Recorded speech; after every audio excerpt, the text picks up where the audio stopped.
doet Matten het moeske. Hij had zijn petje op en zijn jas aan. Het Sintje schijnt op zijn snuitje, maar het is nog geen simmer. Bij de sleert bleef het staan.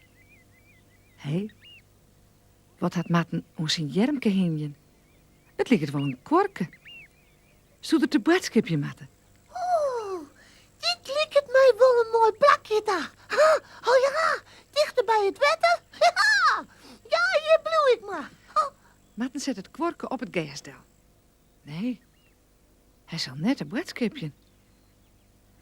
Hij haalt een kleedje uit het kwarke en hij laat dat krees op het gas. Ja. Op het kleed zet Matten een kopje en een pansjedel. Ja. Maar er komt nog meer uit het kwarkewaai. Een bakje met cheese, een stukje spek, een stuk ballen en een reerde appel. Oh, Matten zal boeten eten. Picknicken, jitsoks. Ik krijg zin om wat even. Wat zeg ik het eerst nemen? Cheese. Oh, nee. Eerst maar een stukje spek. Oh, dat smaakt het vis. Boeten eten is volle mooie. Matten had het tegen uit zin daar aan de kant van de sleert. Maar in een gaat het wetter in een sleert op en del. Matten houdt op van eten. Wat is dat nou? Een grauwe kikkertskop komt op het wetter uit. Het best zucht Matten jongen. Kwak. Zocht ik dat goed? Is dat net Matten de Moes? Kwak. Ja, maar hoe wist nou dat? Ja, kwak. Kikkers weten alles, joh. Daar ben het kikkers voor. Maar wat doet toch weer aan de kant van de sleet?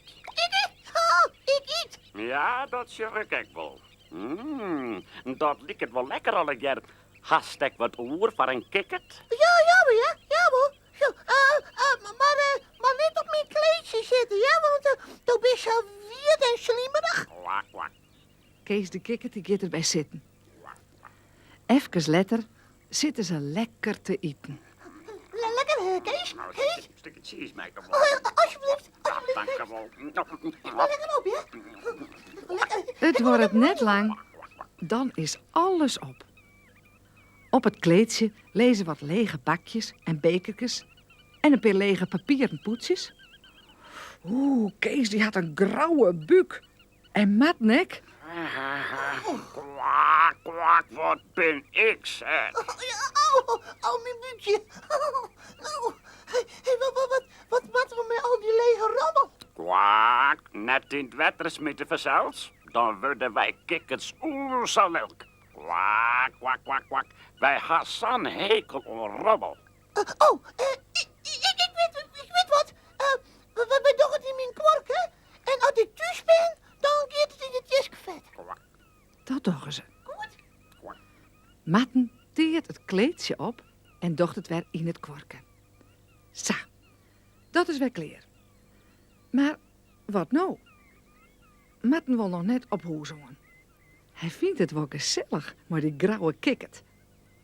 En Kees, nou, die weet wel wat. Kwak. Ik moet maar even hippen. Oh, ja. Van al dat eten word ik zo vet en dat maakt net. Nee. Kwak. Het is toch ik hippe matten. Nee, maar... ik kan wel hard rennen. En maar mijn steutjes zwaaien. Kwak. Dat ken ik net vanzelf.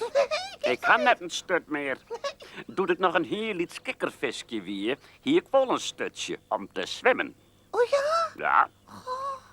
En is die er zomaar over, Kees? Ja, maar dat vind ik niet net slim. Ik ga sterke poten om te hippen. Zie maar. En Kees die neemt een grutte sprong. Kwak. Oh, jongen, wat hip die kikkert vier. Oh, Kees, joh. Matten zit er maar een per egen als theepantjes naar te zien. Morgen gaat het verhaal over Matten en Kees de Kikkert verder. Lekker koesen en ontmoen.